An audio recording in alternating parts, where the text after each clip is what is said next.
Divine wisdom, अल्लाही यानी आसमानी दानिश, आसमानी हिकमत, अक्ल भी इसे कहते हैं, तनाई विजडम।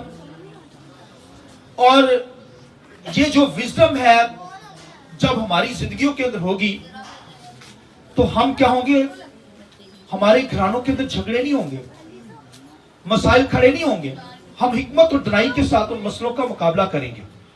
और अगर परेशानी आ भी जाए तो उस हिकमत के साथ हम उसे सॉल्व कर सकते हैं।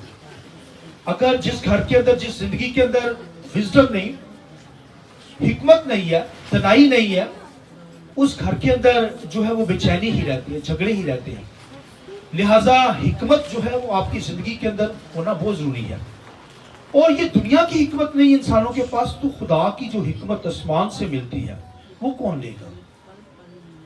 दुनिया को डील नहीं करना आता किसी को, और डील करना आएगा हिकमत के साथ, विजडम के साथ, फहम के साथ, तनाई के साथ। लिहाजा खुदा के कलाम के अंदर लिखा है कि ये दानिश अफजू होती चली जाएगी। इसका मतलब जू ना बढ़ती जाएगी।